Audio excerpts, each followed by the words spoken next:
underway then. Ladies and gentlemen, after a couple technical difficulties have been resolved, we shall begin episode number 8 of Beyond the Rift, starring the one and only MSF. Thank you, everybody, for joining us today on this wonderful Beyond the Rift. My co-host, the one and only Scarra. Scarra, let them know who you are. Hey, what's up, guys? I'm Scarra. I've been here a long time. I've been teams with Kitty. I've been playing with Kitty on 2 different teams, and I've been a coach, a player, content creator, all-around stand-up guy. Kitty, the little dimensions look a little bit weird. Skype's really starting. Let me just put the Skype's really starting to piss me off because it keeps fucking. Do you see it resizing everyone right now? Yeah. This shit's fucking triggering me. I'm gonna. Dude, it's all right. This is perfect. Is this? By the way, I can't see you, cutie. You can't see. Oh yeah. I don't show up on the fucking. Okay. Yeah. Right, but anyways, Scar, great person. No one gives a shit. What people came here for is our real special guest. Let them know about you, my friend. So my name's Hussain. I am the head coach of Misfits since pretty much the inception of the organization, and I think that's pretty much it. I'm not, so much of an all-rounder like Scar over here with fucking 20 different accolades, but hey, but no wins. Don't worry about it, dude. No, it's okay. No one's here yet either. Yeah, you're not doing too shabby yourself, so don't worry about not having Scarra's repertoire under your belt. But I'll give a quick little shout out. Discord, wonderful service. I love them, dude. Better than Skype. Skype, biggest fucking piece of shit. Biggest disappointment. I want to say on this show, Bill Gates, fuck you. Scarra, I want you to also give a shout out. Who you giving a shout out to?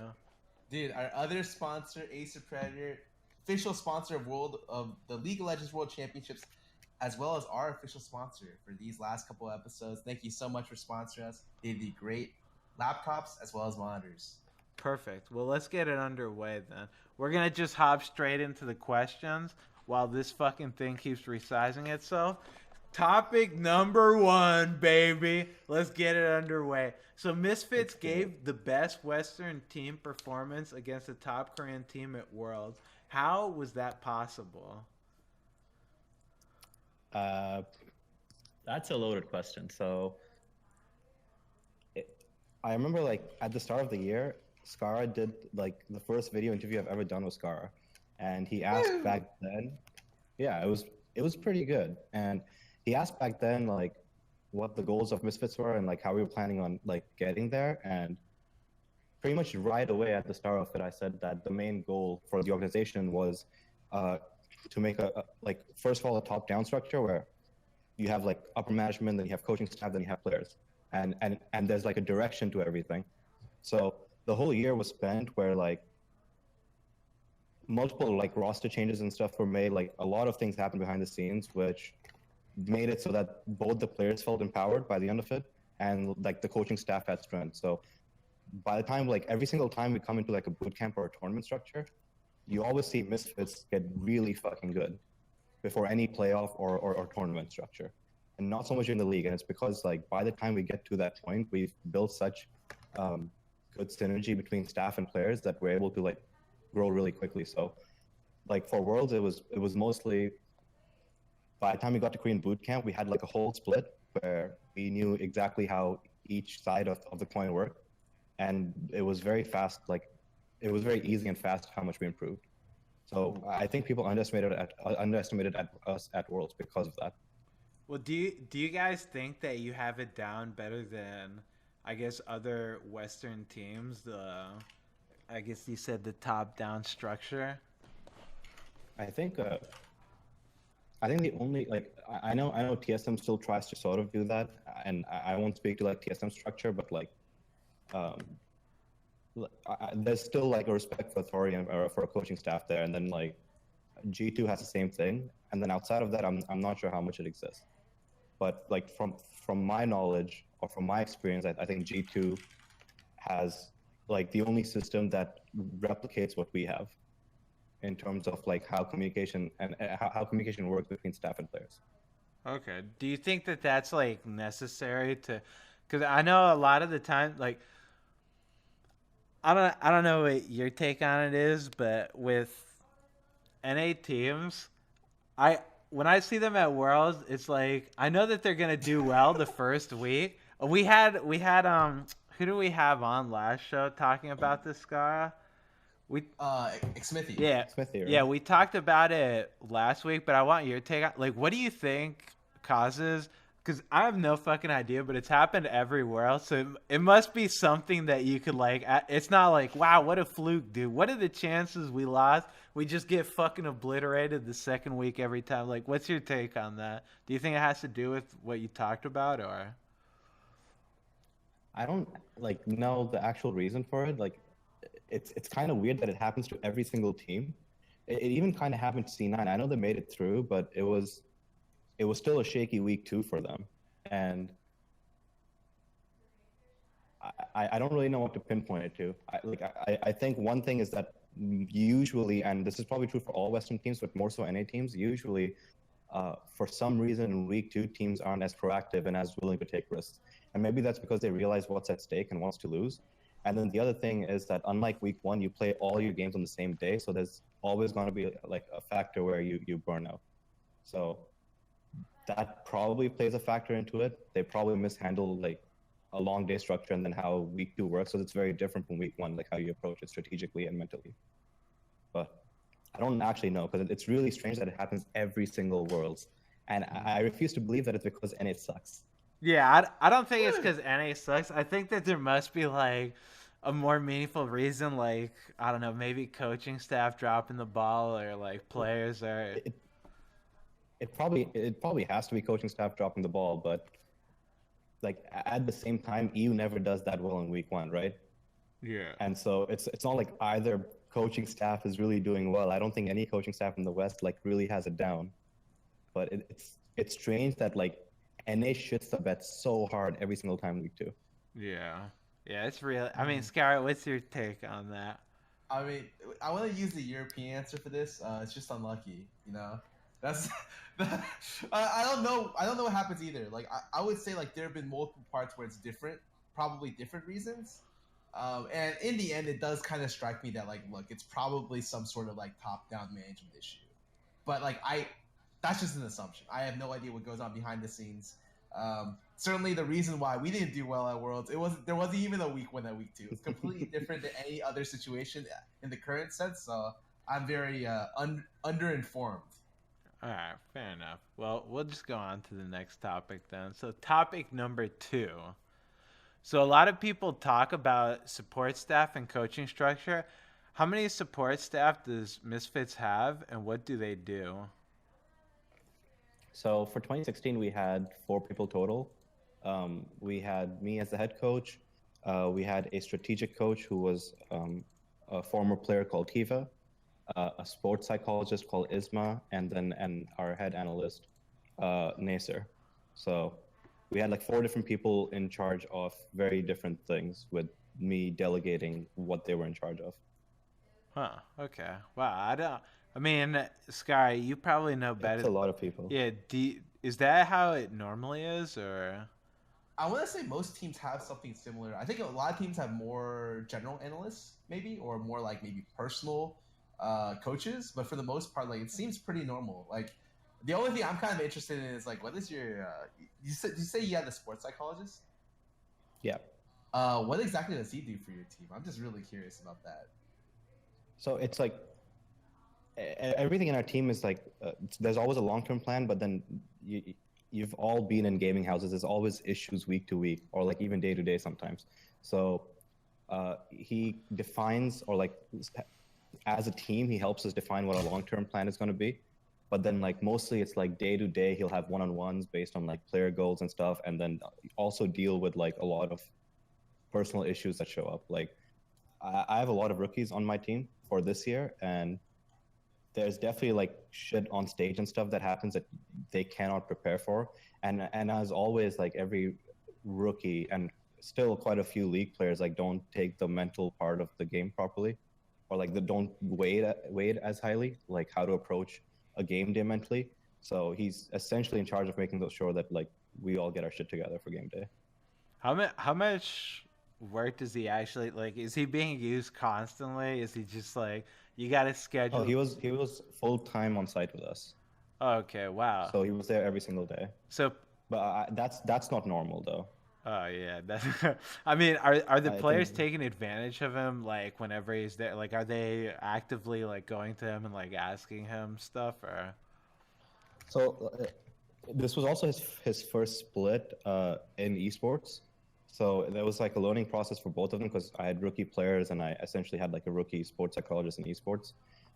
So there was a long like building process because they had to learn to like work together and actually trust each other. But like in the second half of the split and definitely like for Worlds prep, they pretty much all of them talked to him daily about like anything from like just the shit they need regularly to uh, you know team goals, individual goals, or whatever's bothering them. So by the end of it, he was pretty crucial. Okay.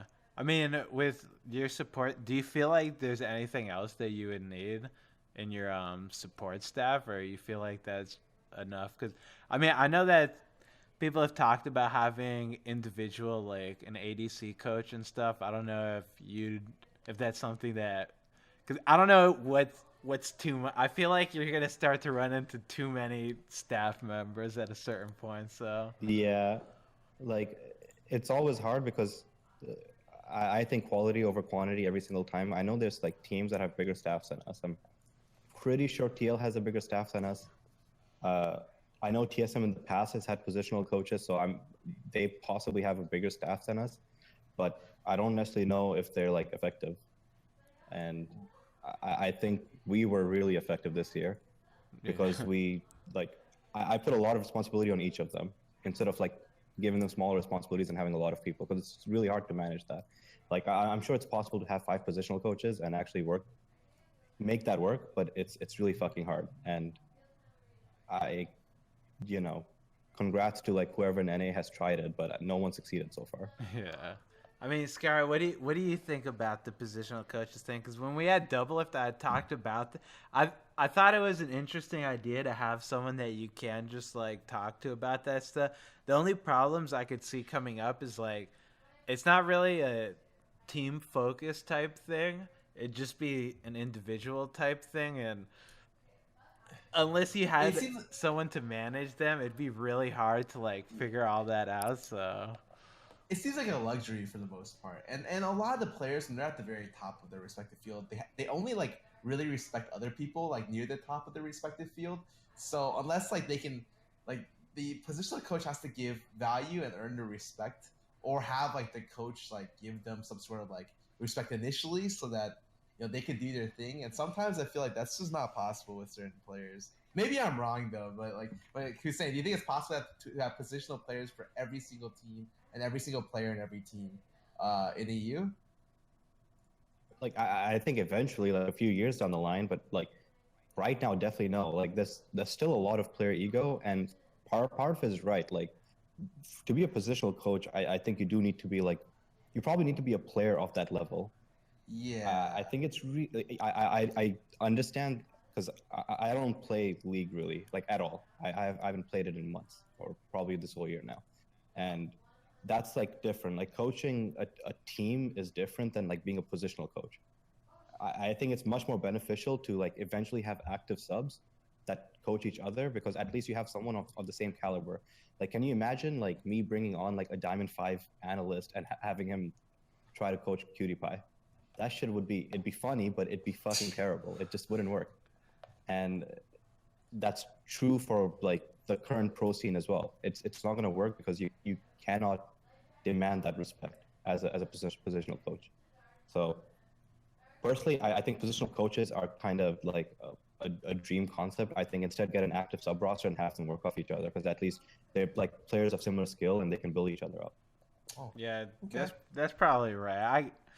Yeah, positional coaches, unless you had There's barely enough good players to make like one good team. There's definitely not enough to make like positional coaches happen. I can agree with you on that. So let's go to the next. Can you imagine like telling a master player, hey, look, you might be good enough to make challenger, or like you might be good enough to be a pro, but how would you feel about being a positional fucking coach in the background, earn less money, and just get shit on by the actual starter because you're probably wrong half the time? It's there's no way it works. Yeah. Jesus. Yeah, it would be. It probably wouldn't work. Yeah. It'd be a pretty sad reality. Yeah, it'd be very unfortunate. But let's go to the next. So let's talk draft. How important is the draft, and whose fault is it when the draft goes poorly? That one depends on the team. So for us, like, the players have like give me input on their matchups, but generally it's me and our strategic coach that do the drafts completely. So they'll know the matchups they're likely going to go into on game day, and they'll be given reasons. If like for every bad situation, we'll always give them a reason and how to play it out, like what we're expecting from them in the game. But in Misfits, like draft is like purely coaching staff. So it's like it's easy to fault drafts on Misfits, but I can't say that for other teams. Like I don't know, even TSM, I don't know. I doubt Park takes 100% responsibility, or the coaching staff takes 100% responsibility for drafts. I'm sure like on stage, players dictated more than than in our team, for example. Do you think the Misfit strategy is good? Like, do you think that one? No, I think it only works if you're good enough. Like, that's not to say that the players have no input. Like, if we're on stage and a player thinks something is really good, or like if a certain pick completes the comp, like, he's going to call it out. And quite often, I will say, okay, look, there's a blind pick. You have counter pick here. You see 3-4 picks. Choose what you think is best. Or we're going to play around you, pick your champion. Like, it's not like those situations don't exist, but there's little input in composition or like strategy going into a game. Like, the way we approach teams, or like what weaknesses we want to attack or what strengths we want to show, is like just coaching staff on Misfits. But that's not doable on other staffs. Like you have to be confident enough and probably cocky enough to like actually use that power, and then your players have to trust you enough that you can do it. And we have that, but that doesn't necessarily mean it's the best way or that it'll work for everyone else. So for drafting, how would you go about doing it? Is it something like you have a composition in mind, you want to go for like these exact champions? If you can't get those champions, you fill them out? Or does it go like you have a concept in mind, these champions can fit into this concept? Like, how would you go about drafting, I guess? So I'll use the SKT series as an example, because we changed our drafts a lot through the series. So game one, quite often going into a best of 5, we'll say that game one will be like a comfort draft or a test draft to see what they're playing. And then from there, we'll adapt. So we'll always have like 3-4 strategies prepared for every best of 5. And then we'll decide on one to start the day off with, and then see from there. So game one, we got fucking destroyed in draft by SKT because they pulled out shit we didn't expect. They had like 3 flexes. It was the hardest draft I've had to go through. And so that game was doomed. Then we've been practicing this like Karma mid with engage support strategy with Ignore and engage for like most of the Korean boot camp, and then every now and then during Worlds playoffs. So we were confident pulling it out, but we never had the chance to. So without wanting to BM SKT, I thought their bot lane was like abusable if we played like this. And it kind of takes away Faker from his biggest strength. So we decided to pull that out for game 2 and game 3, and it worked well. And then game 4, we knew they would adapt to that as well. So when prepping for game 4 draft, we knew that we were not going to get the same kind of like just a hard win draft again. So it was more about seeing what they adapt and then like figuring out on stage on the fly. So I know a couple of people have like criticized the game 4 draft. I think the strengths and weaknesses, I don't think any team on that draft, I think it was even. But like regardless, it's like a process to it. Like the first game will always start off to see like, how we're feeling about the series, what the strengths and weaknesses actually are on stage, because you can always theorize, but it's always different on stage. And then from there, we'll have an early game composition. We'll have like compositions that abuse bot, abuse mid, abuse top. We'll be flexible, so we can pull them out from game 2 onwards. And then 4 and 5 is like always, if it's against a good team at Worlds, if it's in a best of 5, 4 and 5 will like rarely be about draft. You'll come out even, or you'll slightly lose or slightly win. It'll always be about execution.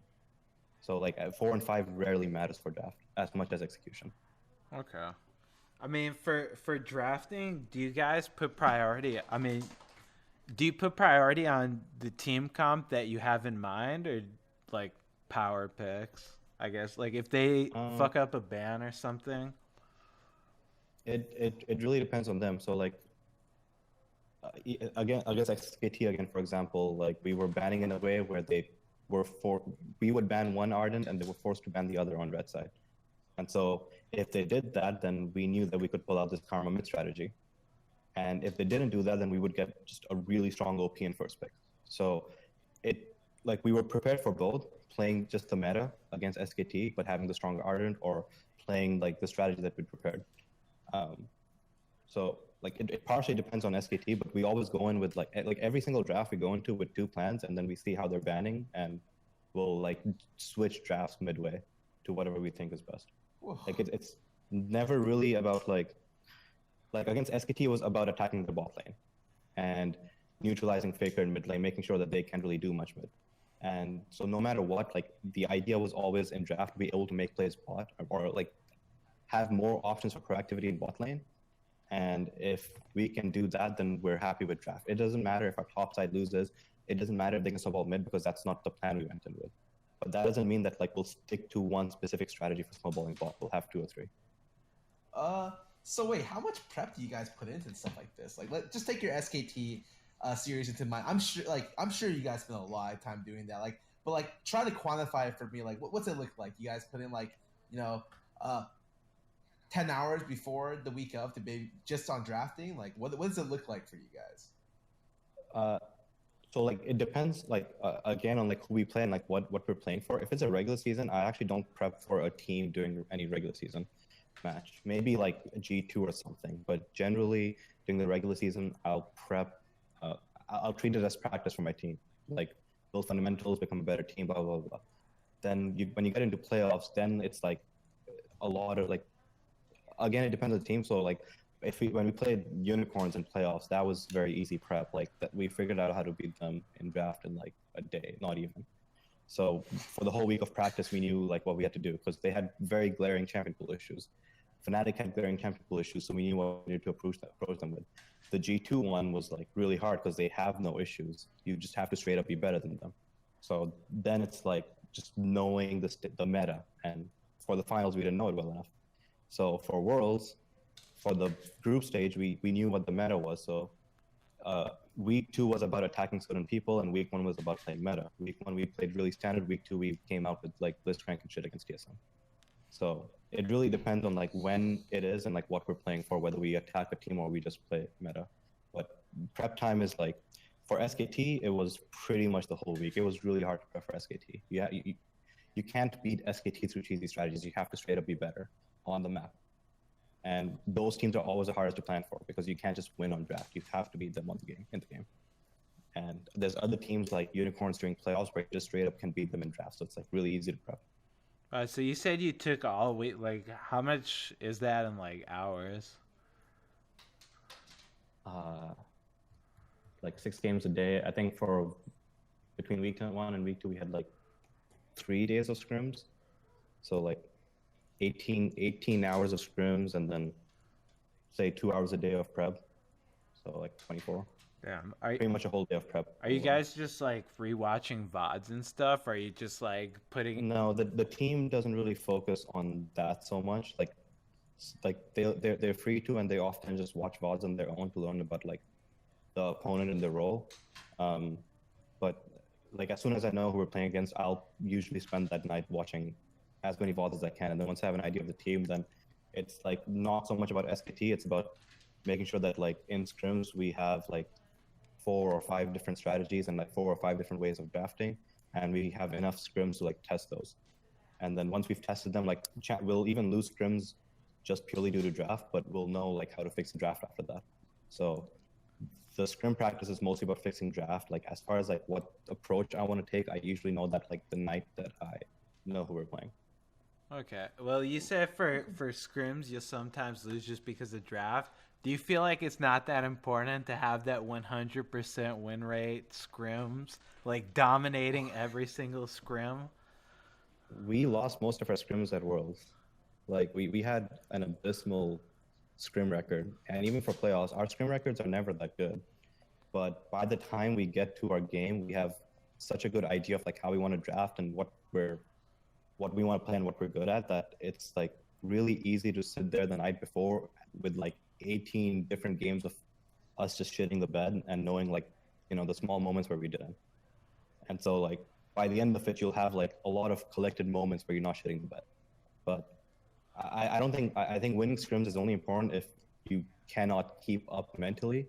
But we worked really hard pretty much all year on like trying to make sure that we were ready mentally for it. Dude, I was gonna say like if you chain lose scrims, I know a lot of players are like morale wise, they just take a big hit. Yeah, Like, it wasn't easy for us either. Like I remember like we scrimmed a Korean team and we got absolutely dumpstered like one day, and the day before we scrimmed a Chinese team and we got absolutely dumpstered. So we like lost every single game 2 days in a row, and that was like fucking hard to come back from. But it was, and this is like credit to my players, because the players that it was hard on mentally, like were literally ready the next day, like fully recovered. So as long as the issue doesn't carry over to the next day, it really doesn't matter, because we in those 2 days we still learned so much about like how to play. Like one of the issues we had last split was if the enemy had a fast clear jungler, we really sucked, because we would just chain feed in laning phase, because we would play aggressive and the jungler is faster. And we lost 2 days of scrims because of that. And then the third day we just sat down, talked about it, discussed it, and it was fixed.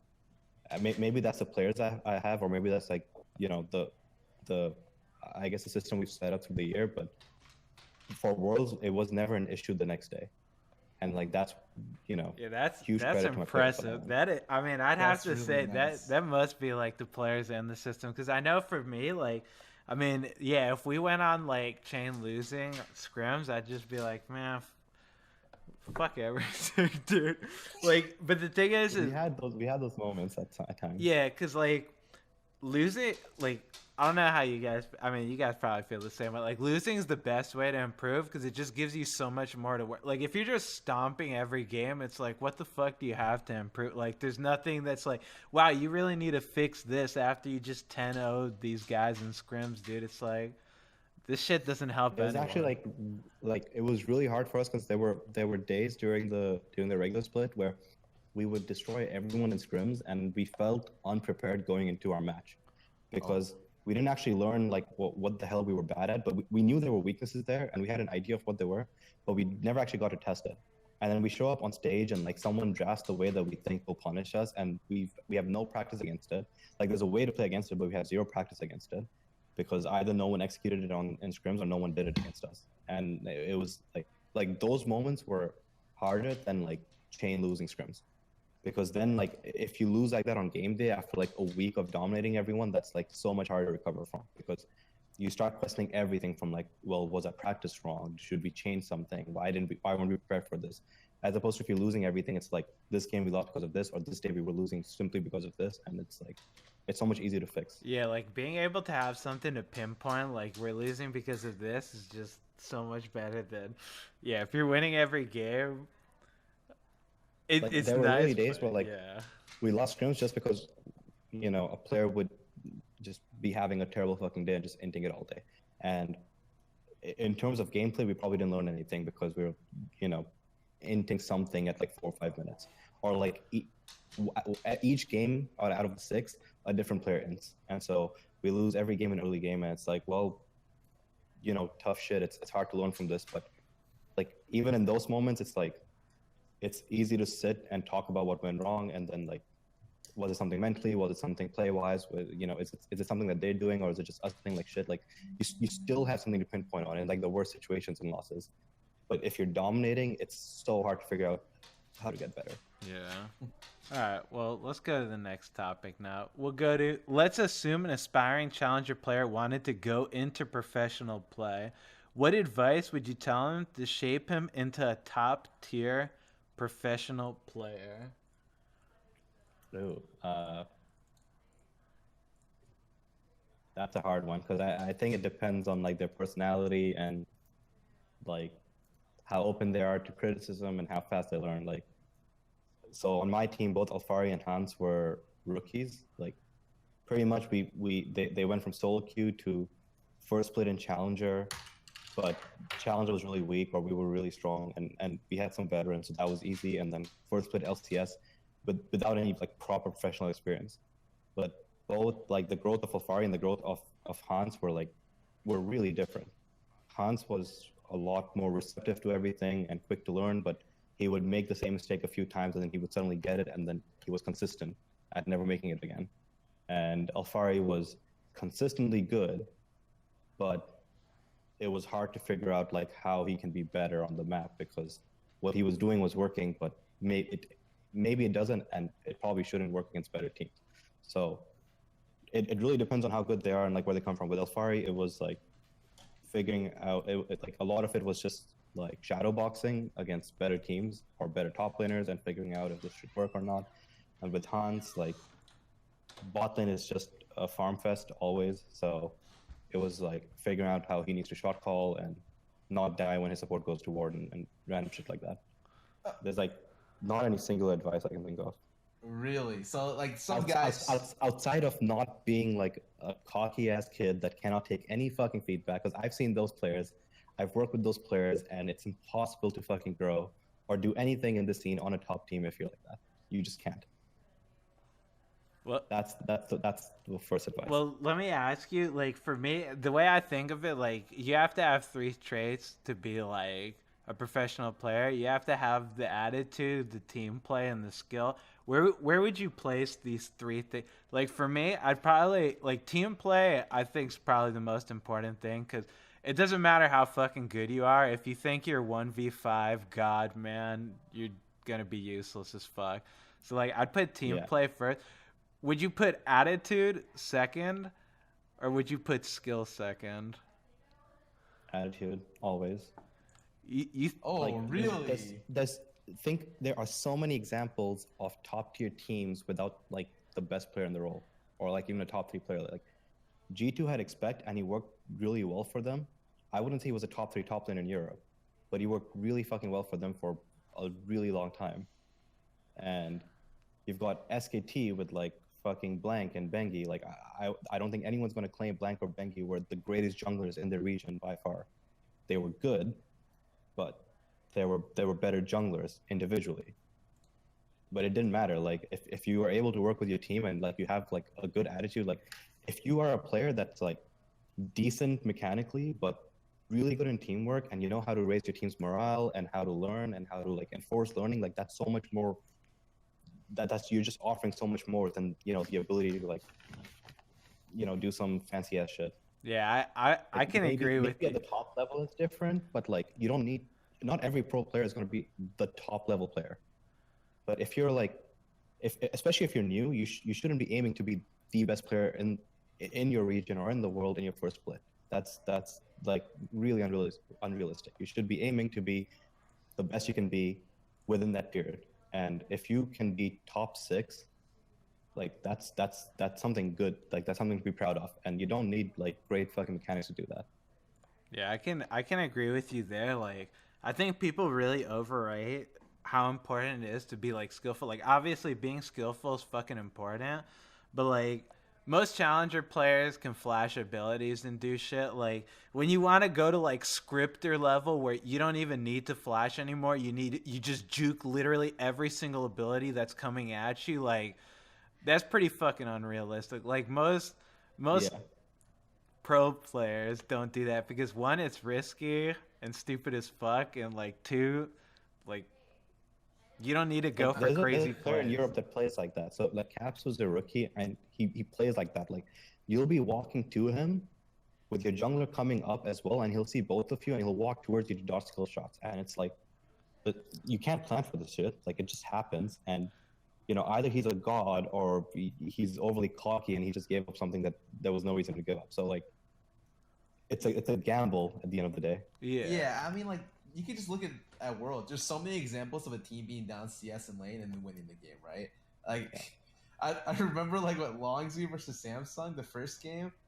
Literally, Crown got smashed so hard in lane. Holy shit, it didn't matter because his team was able to help him with it, and the other mid laner made like a really stupid mistake. So Like, actually, speaking of Samsung, like Ambition is the perfect player to prove this point. They are a top team at Worlds, but Ambition is nowhere near the best jungler at Worlds mechanically. He's not even top 3, probably. Actually, maybe that's tough to say. There's some bad junglers in this tournament. But regardless, like in his region, he's not top 3 mechanically. But he brings so much to them in terms of shot calling, morale, teamwork, leadership. Like, and then you add like his teamwork. Like it's so much more valuable, even at that Samsung's level. Yeah. So unless you're like good enough to be Samsung or SKT, like your skill set is not going to matter if you can't learn or work with your team. Yeah, like for someone, if for a challenger player that's up and coming, I would tell him like, yeah, unless you're basically scripter level god fucking mechanic, it doesn't fucking matter how good you are. Like, if you Unless you're I'm a cutie pie. yeah, unless you're I'm a cutie pie, it doesn't fucking matter, dude. Because if you can't vocalize like what needs to happen, like it doesn't matter too. If you can fucking like figure out like this is everything that needs to happen in this game, we're doing this, this, and this. If you don't say any of that shit, you're fucking useless. Like you need to be able to work with your team, and you need to have a good enough attitude that even if your team fucks up, you don't go into like fucking meltdown mode, like say nothing, do nothing. Like that's the worst fucking thing that could happen from like a professional point. Because once you stop doing stuff, the game's fucking over. So, dude, I want to say one of the things that I think is really valuable is like a lot of people when they play the game, they understand their role at an amazing level. Like they're just like, okay, I'm the AD carry. This is the AD carry. What he's supposed to do, and everyone else just does their own thing, and then I'm part of that piece of the puzzle.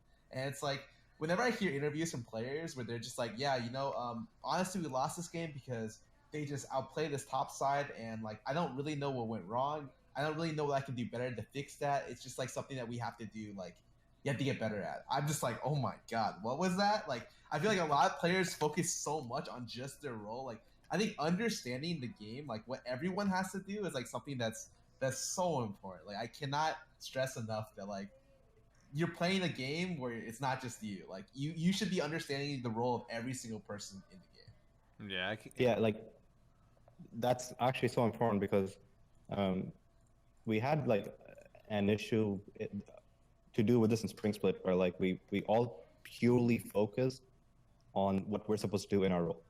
There was like no consideration about like how much this fucks over our jungler or how much this fucks over our mid, or like maybe if I harass someone like less over here, I help out a side lane. Like none of this existed. If I have a lead, or like if I have a position where I can just dominate my lane, I'm gonna try to do that. And if I get fucked for it because I didn't help my jungler, well, that sucks. And that's not like we're way past that. G2's way past that, but that's the norm for so many teams still. Yeah, at least in Europe. Yeah, and probably in Asia. Off of that too, that's another thing where up and coming challenger player, I see this shit so often. Their support will go to ward mid lane.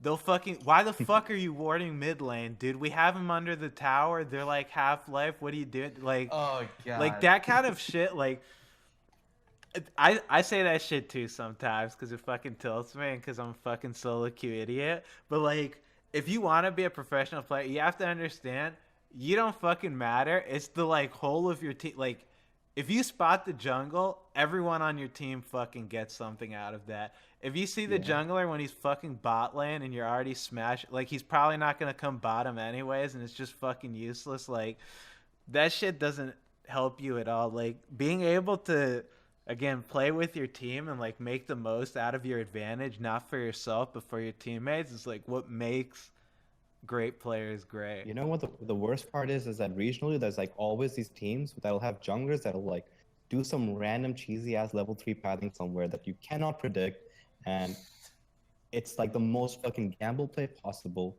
But if it works, whoever the victim is, well, that's immediately OP, far and away. That's the most OP thing. You should do it every single fucking game. Yeah.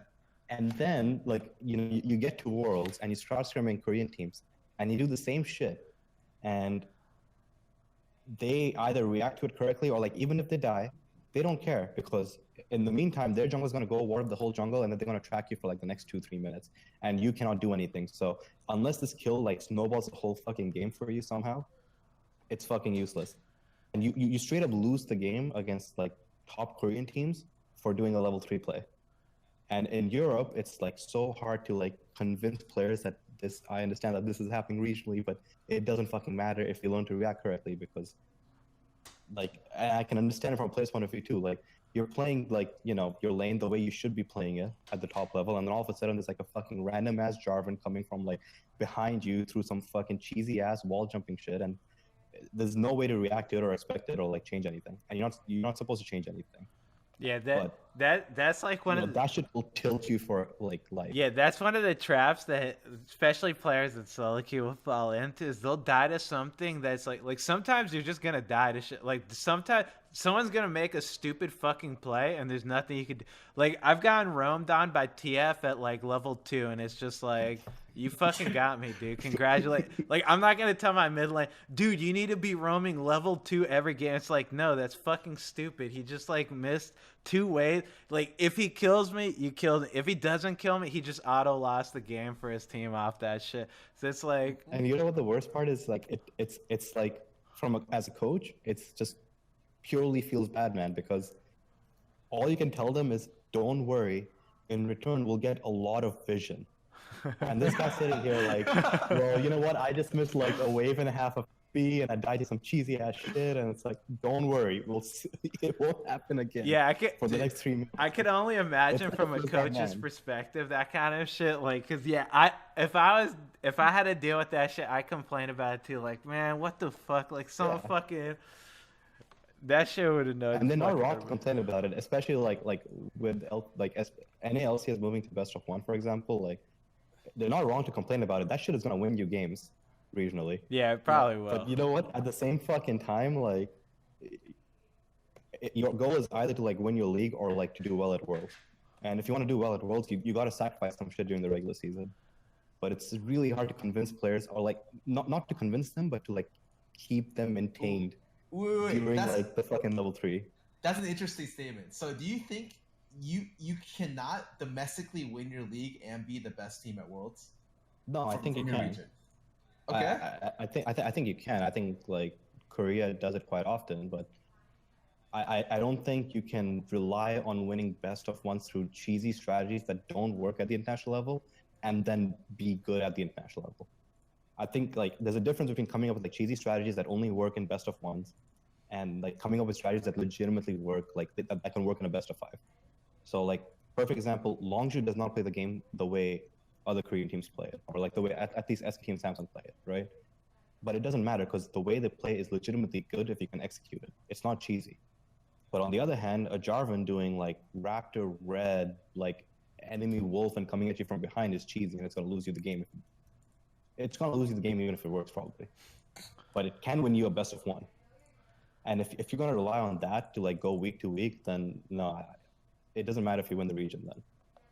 Okay, fair enough. I think that's the difference. I mean, we'll finish this topic with Scar. We didn't get So what's your take on what I said about teamwork, attitude, skill? Where would you put these? I don't know how you can have a bad attitude and still have good teamwork. I'll be honest. Like I almost feel like attitude and teamwork like at the same level. I think it's really hard to have a. I think you can have a bad attitude and still work with your team. Like I'll listen to people if they tell me what to do. I won't like it, and if it goes wrong, I'll be like, dude, what the fuck was that call, man? Yeah, but I'm the same. He's a perfect example of good teamwork and like probably some questionable attitude in a team. What's the example? Possibly. I mean, I'm with you guys. I think attitude's second. Like I look at the skill level of Worlds players. I'm just like, some players are just better. Like I look at some AD carries. Wow, this AD carry clearly outcasted this guy. BED destroys Crown and Lane. And it's like, does it really matter? Not if he knows how to play with his team and find his way back. Like in the end, like mechanical skill, it's nice and all. A lot of times, if you're just in if you're in the wrong position at the wrong time, like no amount of mechanical skill can outplay like you being bad or like you like not playing well within your team. I think And like, yeah, the attitude thing just makes it so that you can improve and your team can improve faster than anyone else. Like, so even if your mechanical skill isn't that good, you'll have a better, like, faster team improvement if your attitude is good, for sure.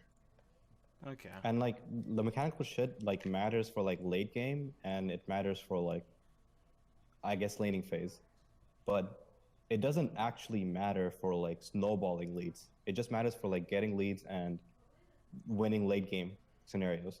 But you don't need to be a perfect team in League of Legends. Like SKT is not a perfect team, and they're in the semis. No.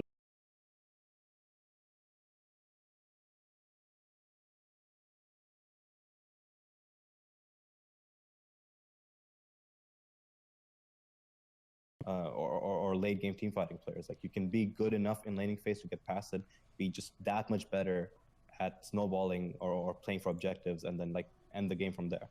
It's possible. Yeah. I mean, I will say that, yeah, like skill.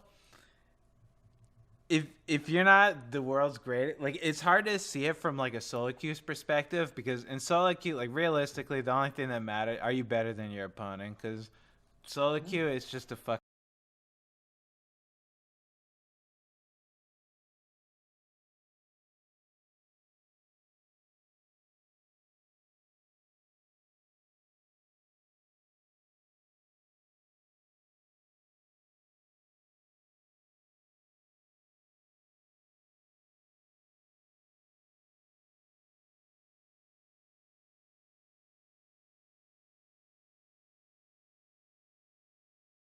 Like you need to be rotating, you need to be doing all this shit. It doesn't matter. Wow, you can right click the fuck out.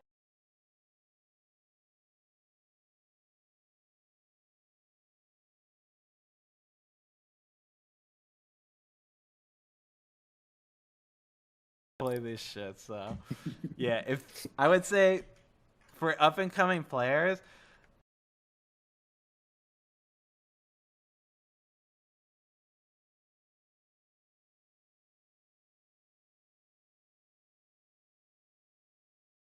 understanding the game and playing the game are two different things. Like people can play the game, but to understand it,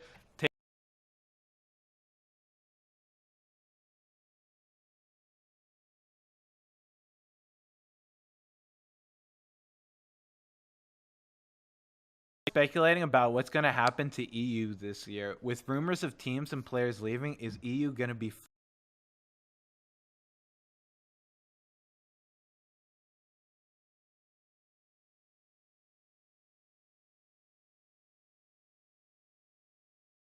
Exodus or anything? Because if you like, yes, there's new franchises coming in, but there's a lot of players in NA that like from the previous orgs that will need to be recycled. And then along with that, like if you consider the 10 teams that were there previously, there weren't actually that many openings for imports. And it's not that imports in NA are bad. Like sure, some of them are replaceable, but not all of them. So there's not enough openings where like I think it makes sense to claim that like all of Europe is doomed. We'll maybe lose like 5 or 6 like superstar players because they're good enough, but also because they have huge brands. And so in that sense, Europe will have to like rebuild around star power, I guess. But it's really exaggerated how bad it'll be. Okay, I got a question. So there's a lot of rumors about these European players leaving. Misfits, I hear most of you guys are staying around. Most of all the players, if not the coach. Let's say everything sticks together. You guys are all.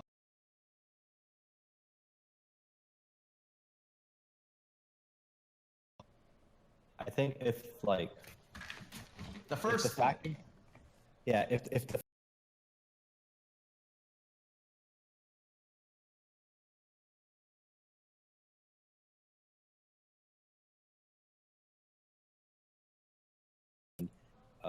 got us to this point are there, like if the core of the team is there or the core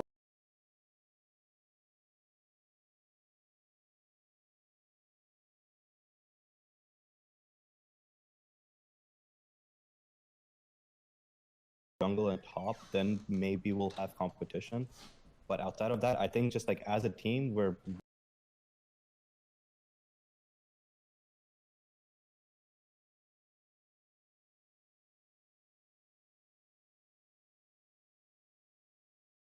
structure for like long-term growth, and I think we have a better like base.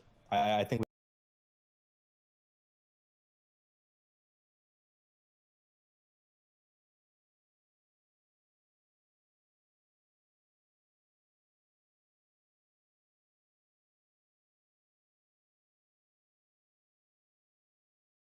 Gonna happen to it.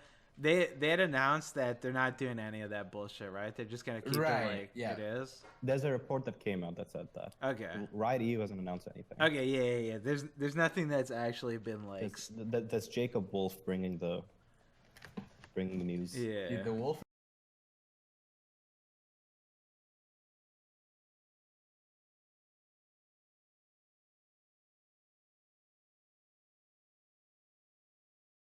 Like star power before, and honestly, it hasn't made any fucking difference. Like they've still done well every.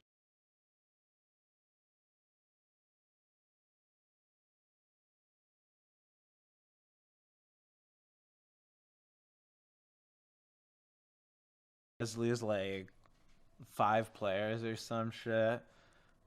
Is it ultimately? I think that like as long as there's a team that's like still got strong macro fundamentals, EU will. But and we're one of those teams, so like probably us and G2 are like the teams with the best macro fundamentals, and if one of us sticks around enough, like where our fundamentals don't go away, EU is fine.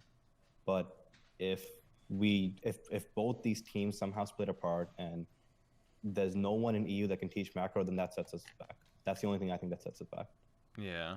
Yeah, because, I mean, like the topic that we were talking about before, the way I feel about it is, like, if you lose star players, it doesn't really matter, because at the end of the day, League's a macro game. As long as, like, someone can teach you how to do the macro, like, losing a star player, it sucks. I mean, their personality's nice, but you could just end up replacing them anyways. So I think we're a perfect example of it. No one said we had star players. Like even at Worlds, no one said we had star players. I think we had rookies that are becoming stars, but we learned like a lot from G2. Like everything from in game to like how they approach things outside the game, how they thought about draft, how just like forceful they were about improvement. We learned a lot from them, and so if we can do that from G2, then like at the end of the day, it's like also our responsibility to do that for like other teams, or like for other teams to like learn from us, because it's not us. It's like G2 was the first team in Europe to actually like sit down and like push this hard for improvement in results, and we learned from that. And every other team in Europe is trying to learn from that. So as long as there's a team that you can like look up to and improve from, it really doesn't matter if you lose star power. Yeah. All right. Well, let's go to the next topic then.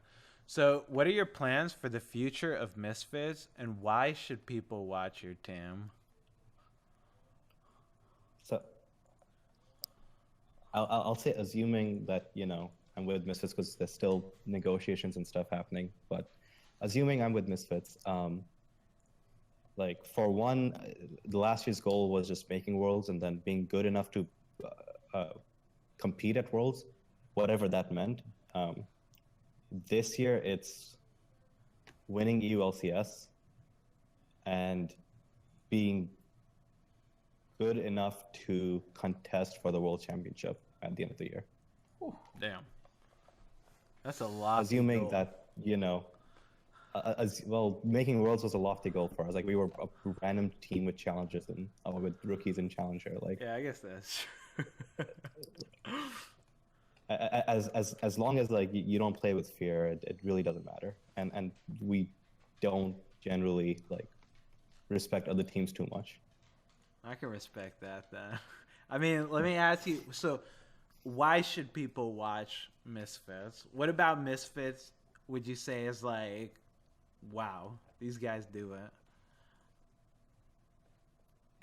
We're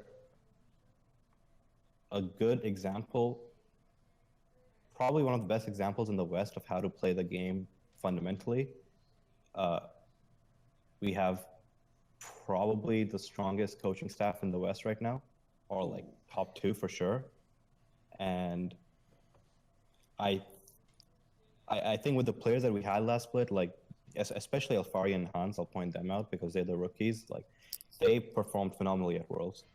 And if people care about Sven and Perks, like if people care about like the next superstars of EU, we have like the two biggest ones. Because what a lot of people don't know is that even though they're rookies, Hans Sama is like one of our Maxor is our primary shot caller in a lot of things, and Hans is like the one responsible the most about dictating our mid-game macro. Like, he dictates everything in terms of like what objective you go for and everything. He's doing way beyond what a rookie should be doing. And so I think we have everything that a top team should have, but I think we're not scared of the Koreans. So we have the attitude it takes to actually win tournaments. Okay, that sounds. I'll be on the lookout. I'll be honest. I don't watch that much EU. I mean, Scar, do you watch too much EU? No, not at all. I don't need a. I No, don't. no one did last year. I don't blame them. Yeah, it's like the most hype EU has gotten has been off this Worlds. All the EU teams did fairly well relatively to their perceived skill, I would say. And then like on top of that, like for some reason the EU junglers just popped off. I don't even really know what happened there, but like a lot of the EU junglers just like went ham this tournament. Yeah, I mean, it's mostly because G2 stuck around.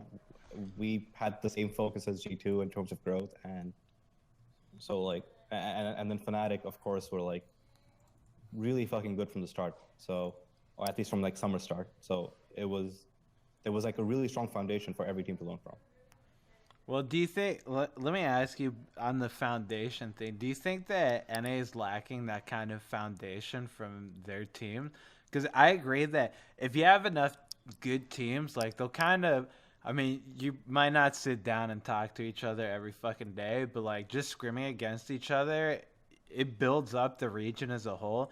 Do you feel like the EU region as a whole has like, I would say, a better foundation to raise itself up on than NA? I think in a world where like G2 and us maintain like whatever it is that makes us good, if that happens, then yes. But chances are that won't be the case. Like, chances are there won't be two teams in Europe that have like the same strong fundamentals, the same approach to macro over individual shit. So it happens every year. EU and NA will just reset again. Like, they'll be on the same level at the start of the year, and then it's like whoever improves faster. It's not like NA doesn't have teams to learn from. Like, TSM is a team that tries to play the macro game, and it's a team to learn from.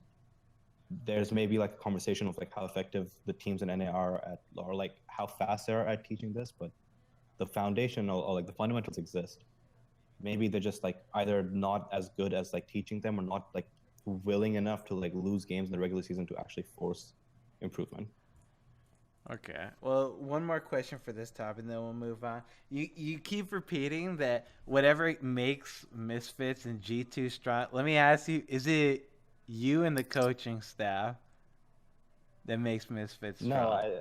I think like it's that plus the player attitude. Like the players want to play the perfect macro game, and that matters. Like, for the most part, our core never wanted to, or like as a core, we never wanted to like be the flashiest team. We just always wanted to have maybe not the perfect game, but like be the smartest team. And G2 was the same. Like, sure, Sven and Perks are like fucking monsters, and Mythi's is great as a leader and a shot caller, but the team always tried to be the best team in terms of meta and map play. And maybe that means sacrificing some ability for your superstars to carry, but in the long run, that's the best approach you can take. So it's definitely not just the coaching staff. Like, you need the players that are willing to like give up shit that affects them individually, so that they can actually grow long term as a team. Because they won't grow individually from it; they'll grow as a team over time. Okay, fair enough then. Okay. Let's go. Now let's move on. We're going to go to our final topic. Everyone's favorite, the classic, dude. Have you ever done a live question and answer before? No, but all right, we can do it. Let me give you a quick rundown there. We're going to have on the Discord question and answer segment of the show, people hopping onto the Discord, they're going to ask us questions. that I'm gonna ask you guys, and I'm gonna need answers from them. So let's get it underway right now. Let's go find some good topics to select right here, and we'll start off with.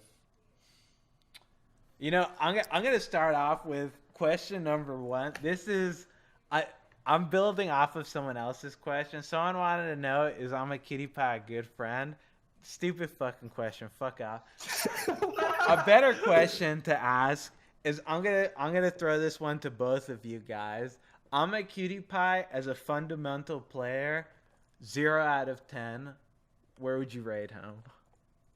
Fundamentally, not saying where I am right now, but if you wanted to build me up into the perfect player, what would be my cap? Oh, your cap, or like where you are right now? Where could I end up with proper? Because do we all agree? Not everyone can be a 10 out of 10 player, right? Yeah, especially not you. All right, Yeah, fuck you. All right, let me ask you, where do you think I could end up? 8. You give me an 8, 8.5. 8.5. 8.5. Yeah, I think so. I played with you, dude. You at the time when I first was on the team with you, you actually had the best game sense of almost anyone playing the game. Period in the league. I think obviously everyone's gotten better since then. But back in season 2, 1, 2, and 3, your understanding of how to play the game was it was really good. Like, you were a top 10 player. Like, this is so stupid to say. You're a top 10 player in terms of understanding. Like, brain wise, everyone just always like, yeah, Chaucer's a monster. Like, I agree, he was super good. The biggest thing that made Chaucer great was that he could teach people the game. You were useless at that, but you understood the game. So, like, fundamentally, I think you're like a very well-rounded player, honestly. All right, let me throw in before you give your answer. Rate Scarra also. I'll give Scarra a 4 out of 10. All right, you can go now. 4 out of 10. 4 out of 10. Just because you didn't make me a 10 out of 10, I had to throw that extra question in there now. All right. So I have no fucking idea about cutie pie, but I'll take a shot in the dark. I think if like someone you respected actually sat down and told you this is the best play on the map and this is why, chances are, like, whether you like it or not, if you get the logic, you'll agree to it and play along with it. So we've got the teamwork there. I don't know if we'll have the attitude. I'll leave that to you. And then we've got the skill set. So I'll give you like a 7 or an 8. 7 or an 8. Okay, I'll take that. That's respectable. So Aestheticos wants to know, what do you guys think of the 4 CS per jungle camp change Riot is proposing? So they said that they want to change it to that shit. People are going crazy because you won't be able to track CS. I'll say, from a solo queue perspective, people are talking about no one fucking tracks CS when they jungle in solo queue. Like, that's not something, like, the only people that would maybe track it are professional play. Wait, Sky, you think that people only on first like 5-10 minutes. Yeah. People do actually track, but then after that, absolutely not, dude. People are blowing the shit out of the water, and like the people who are talking about this, like devaluing the game, are like the people who don't track it, like 100%.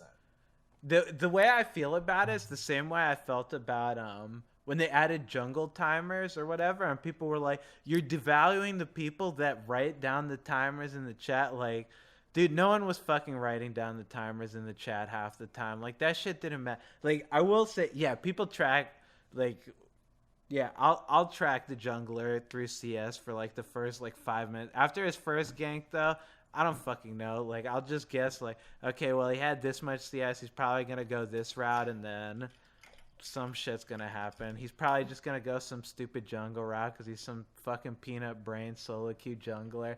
Just going to do some stupid shit anyway, so who gives a fuck? Like, what do you think about this, though, Hussain? I mean, for competitive, it matters because there's like certain routes where like you either end at, say, golems or you end at gromp, and if you get spotted on a ward, you can actually tell, and that affects like the second base or like the third base. But for solo queue, I don't think it fucking matters, and even for for competitive, it matters quite a bit. But I also haven't looked at the patch notes, so I don't know how the jungle will change. Like I'm sure there'll be different picks and maybe that'll change some stuff, but it definitely does matter for competitive to some extent. It if you get spotted, then it matters a lot for like second and third base. Okay. Yeah, I mean, competitive is definitely gonna matter a lot, but yeah, for most of the people complaining about it, yeah, they're just solo queue players. It's like Yeah, for solo queue it means jack shit. yeah, it doesn't fucking mean anything. Let's go to the next topic. So, have you seen the rune changes? I haven't. Okay, I've seen it. It's not worth talking about. yeah. It's something where like I would need to delve into the numbers like quite deeply, and no one's looking at it till after the season's over. Yeah. Okay. So Cheetah wants to know. I was talking to Hussain about this before. Scar, what do you think of the Vasily situation that ended up happening? Like, dude, I feel like we were talking about it before. What? Dude, I feel like Vasily was like a ticking time bomb. Do you not agree? Like, I loved Vasily, dude, but like every time I've heard about him after he left NA, it's literally just anger problems, right? Yeah, dude, this guy like needs like help, like actually. Were you guys competing when he was in NA? Yeah. Yeah. I've pictures. Were there any with him. stories back then? What? He was okay. I called him the perennial inter. Like this guy, like Cutie could back me up. This guy's a guy who like he just gave up immediately once the scrim started. Like if he died once in lane, he literally ran it down and went 0-15. Like legit before 20 minutes, 15. Yeah, minutes. we'd scrim him. Like if I killed him solo in lane, he'd just fucking keep inting. Like no one likes scrimming LMQ because all they did was fight. And like but like the worst person was like, like for instance, I would play their mid laner, Xiao Zhao.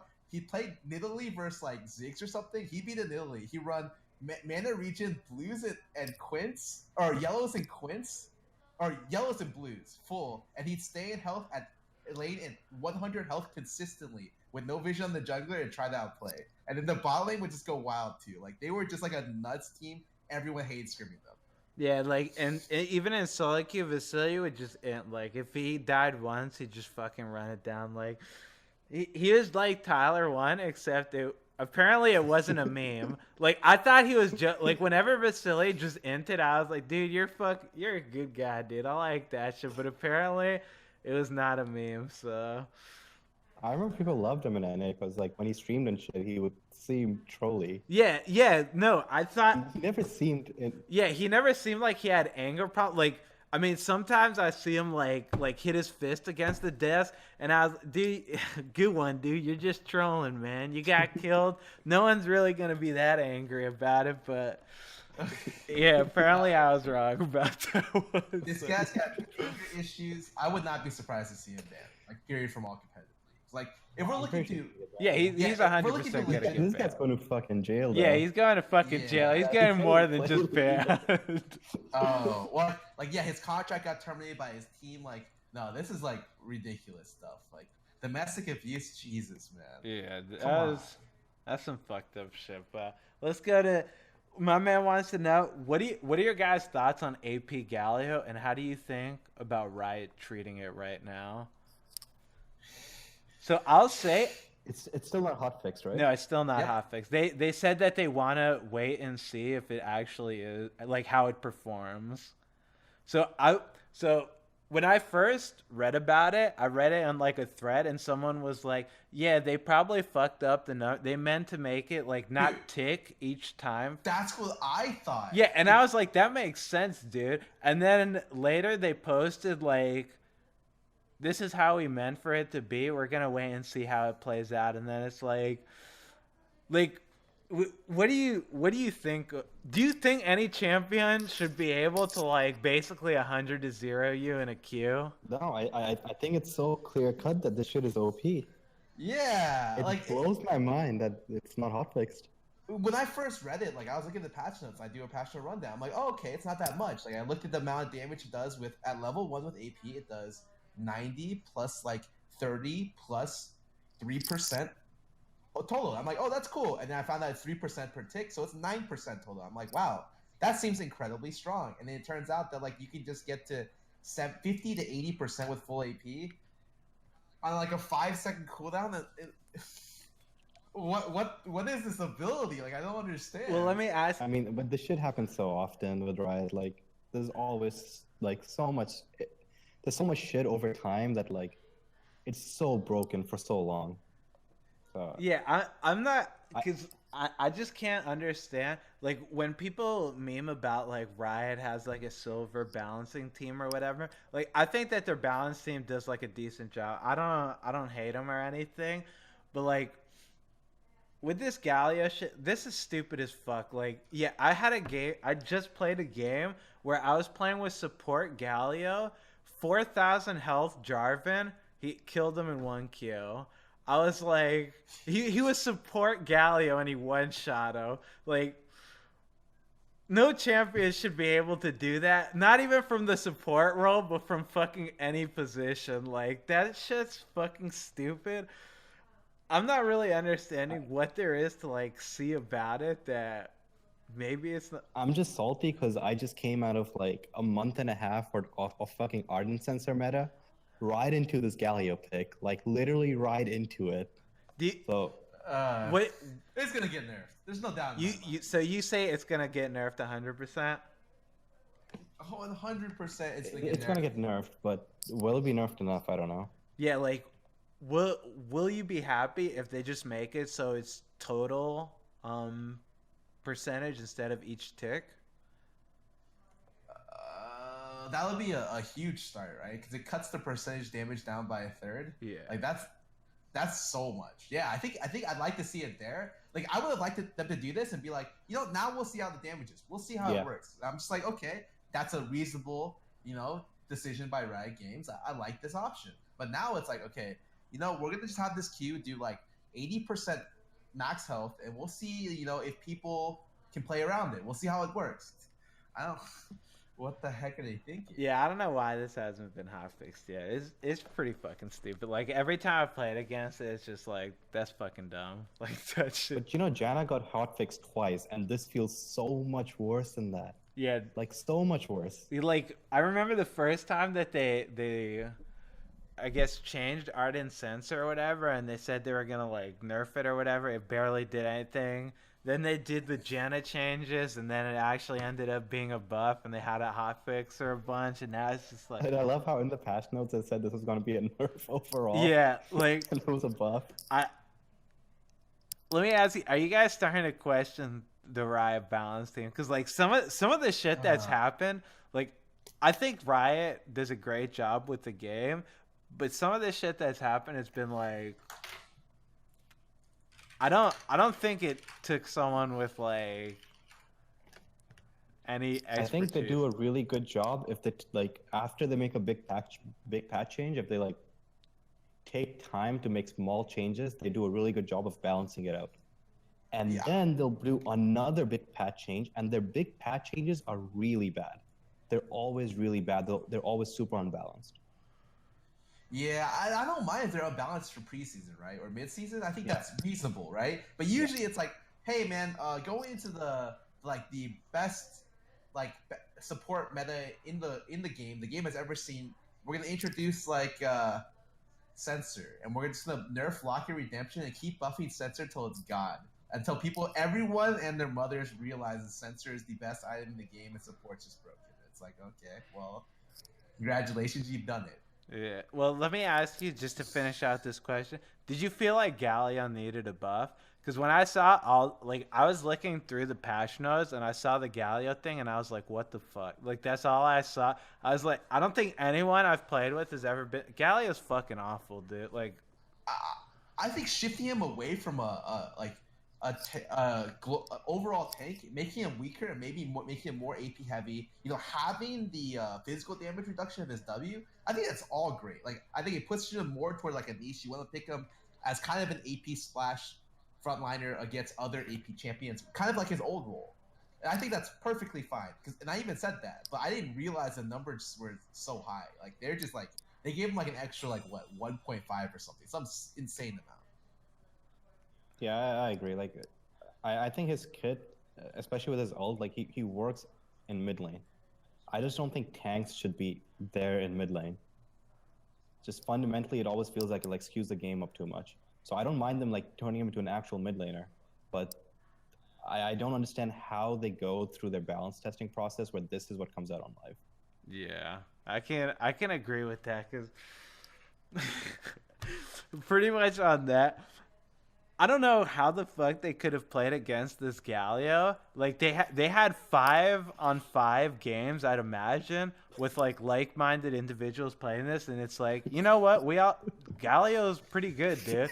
Like, cause they don't. I mean, I don't know this. Maybe Scarra knows more than me. They don't just fucking. We're just gonna write some fucking numbers down, throw it in the patch notes. Who gives a shit what happened? Like they actually test this shit, right? Yeah, they have a playtest team that's literally like pretty much full time at Riot. Yeah, so from what I understand. So like, so correct me if I'm wrong. So the playtest team played with this Galio, and they played like numerous games of it, I'd imagine, and then they concluded like, this is pretty good. This isn't broken. To be honest, I've talked to some people on the playtest team, and they've said they've given their feedback, and their feedback is not the final say. It's up to like someone above them that says yes or no to their feedback. So a lot of like the ex-pro, ex-challenger players on the playtest team come up to me and there's like, we knew this would be broken. We told them and it didn't get fixed, you know? So I can't 100% blame them, but I can just say that like, yeah, maybe like stuff like this shouldn't be out consistently. Yeah. All right. I agree. Well, let's go and let's go to the next topic. We'll see. Joe Saza wants to know what makes a professional player retire and what makes them come back or go pro in the first place. So I'll say for most professional players, most of them just retire from burnout because, I mean, playing the game as much as you do, it can be fucking mentally exhausting. Like, a lot of people think, like, playing video games, like, it's easy, but competing in anything, especially at the highest level, it's hard to understand how frustrating it can be because when you compete at the highest level, when you're bronze, you see improvement pretty fast because it's like, you know what? I need to start CSing more. I'm going to get all this CS. You just learn to CS better. When you're like challenger, when you're a pro player and you realize you need to start CSing more, it's like, okay, I need to start CSing more. I need to start talking to my jungler to come pressure my lane and tell my support to get in this position so I have a better chance of getting to the CS. And there's so much more shit, and it's so much little things that you have to do to improve yourself that it can just overwhelm a lot of people and just fucking burn you out so fast because it's not such rapid improvements anymore. It's just a game of inches, and that can be fucking frustrating.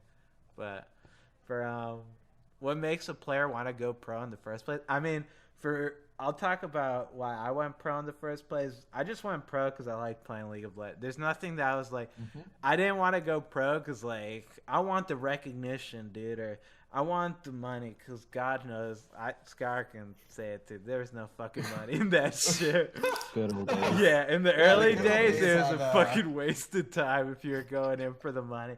It's just, most pros just go pro because they like playing the game and they just end up going pro. I feel like if you want to go pro and you're like, I'm gonna go pro, you're probably not gonna go pro. Like, it just happens to you. Like, if you're good enough, it'll just happen to you. Like, trying to fucking force it and I'm gonna be the best, I'm getting challenger, dude, no one's gonna stop me, you're gonna fucking burn out. So Scar, what do you think of the question though? I think the biggest thing for people who quit pro play is just drive. You know, there are some players that have gotten worse over the years and then like they fall off because they're not good enough, right? But for the most part, that fall off is because of drive. Like, I remember when I was a pro player and the question for me is like, do I want to go back? And it's like, you know what? I want to try coaching for a little bit. I want to see how it is. I believe like even if it doesn't work out, I'll figure out like more about it and I'll expand my game knowledge.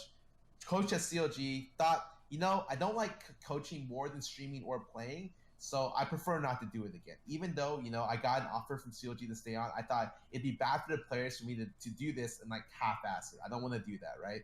So I didn't kind of wanted to go back into competitive from that point and we joined the challenger team where Stixay got banned for being toxic, whatever. That's another story. But essentially, I thought that like the motivation, the dedication didn't exist from that point. Like as soon as like my AD got banned, and I thought about the challenger scene, like going through the challenger scene, just how hard it was. I didn't have like the drive to be able to do it from my earlier position before, and so I honestly do think as you like kind of get older, like when you're young, you just focus on just being better, and as you get older, you're thinking like, okay, well, what about the future? Like, what do I do? Like, how do I do this? How do I do that? What about the money? All this kind of stuff. And those things start like chipping away at your dedication to play the game. Like you want to stay 100% focused, and as you get older, it's like 90%, 80%. And some of the times that affects your drive. Honestly, it does. Okay. I mean, Hussain, do you have anything to add to this? Not really. Like I can relate to like how much work there is involved and how mentally draining it is, because just this year alone was like 5 years worth of work, just like getting to this point. And then it's gonna be like 5 years worth of work like next year, like in terms of like how exhausted you get by the end of it. So I can only imagine, like, especially if you're a veteran and you do it for like 4 or 5 years, like especially back then when like there was no pay for it and you just did it because you enjoyed it. And like, you know, you were in the transition phase where it goes from being fun to like being a job that you have to do. Like there's like even more stress back then because you're like also part of the transition phase. So this is a lot of mental exhaustion. Yeah. Okay. We'll go to the let's do one final question here. I'll make sure to go scan over every question, find a nice juicy one for you guys right here. Let me this we'll end this. We'll end on this question. This is a good question right here. This is aimed at all three of us. We'll start with Hassan. So, Hassan, what are your thoughts on Ellis as a coach, and do you think that he's better than you at it? Wait, what's the second half of it? And do you think he's better than you at it? Oh my god. How do I answer this? Truthfully. I don't know how he is as a coach because I've never seen him work or really talk to him about the game. And I don't think his like coaching videos are a good example of how he would coach a professional League of Legends team, because if you coach a professional League of Legends team like that, then that's not going to work because there's like more to it than that. And then like my role is also a little different because I take care of strategy. I also take care of mental state. Like I kind of do like, I have my hands in like a lot of bottles. So I don't know how well he could manage that because there's like no evidence I can go off of.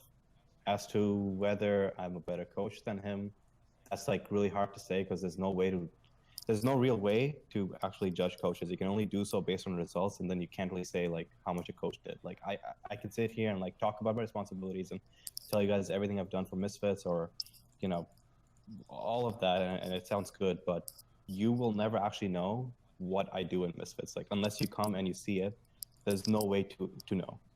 And so I think results-wise, I am better than LS because you know, I've just taken a team farther. But like whether I'm a better coach than him or not, like that's so subjective. All right, fair. I'll say I don't know. I don't know how good of a coach LS is, but he was coaching Tempo Storm, right? Yes. Did we end up beating Tempo Storm? We beat them one game, right? We didn't beat a set. Yes. I'll just leave it at that, Scarra. Oh my god. I'm with Hussain on this. Look, it's hard for me to judge coaches that I don't work with personally. I will say though, based on what I've seen of his analysis, I think he hyper analyzes stuff too much. Like he's the type of guy who gets like really nitty gritty, and he likes to like kind of like really focus in on things that I don't think are that important. Like for the general state of the game, it's like it's cool that this side has this pick, but to call this pick like a god pick on this side for like, and then he goes off like 20 minutes on that, I don't really like that. I don't think it's that important. But aside from that, I don't really know how he coaches. You know, that's a real big thing because I've only worked with one other person, and I've seen another coach work, and that's it. And it's super hard to say from what I was given. It's the same for me. I worked under one coach ever, and he was really, really good. So I learned a lot from him. It was Hermes, and outside of that, I haven't actually seen any other coach work. So it's hard for me to say like what they do. I've talked to a few of them in Europe, so I kind of have an idea of where they stand and how they work in their teams. So I can like rate myself there. But I've literally never seen or talked to Ellis, and he doesn't really have a long history of coaching League of Legends teams. He has like I don't even think it was a full split in Gravity. I think it was like what, half a split. Maybe it was a full split. I don't remember. But he has that split. He has Tempo Storm, and then I think he had like one other challenger team. And as far as I know, that's about it. So it's like it's not a long enough career, like a long enough record to even judge him in terms of results, let alone like overall as a coach. Okay, fair enough. Well, that'll conclude the question and answer segment, and with that, it'll also conclude Beyond the Rift. I want to thank our sponsors first and foremost, Discord. Thank you again. Wonderful, wonderful service to allow us to do this right here. Shout outs to them. Shout outs also, Scarra. The Acer Predator, our main official sponsor for this show, as well as one of our sponsors for the show, as well as the main sponsor for the World League of Legends World Championships. Thank you so much for covering us. You guys got great monitors and laptops. I want to thank Hussain for coming out. If the people want more of you, where can they find you, my friend? They can go to @Hussain on Twitter and Hussain.Moosvi on Facebook. Scarra, if the people want more of you, thank you for coming too, Scarra. If the people want more of you, where can they get you? Wait, I get an outro this time? Yeah. I'll let you have one this time. Alright, so you can find me on Twitter at twitter.com/Scarra and on Twitch. I'll be streaming right after this, so you can catch me playing a couple games there. And I want to thank everyone for joining us today. If you guys enjoyed it, make sure to check out next Thursday, because Beyond the Rift every Thursday, ladies and gentlemen. Same time as always, 5 p.m. EST. But that's going to conclude it for now. So shout outs to you all. Hope you have a wonderful rest of your day. Goodbye. Peace, guys.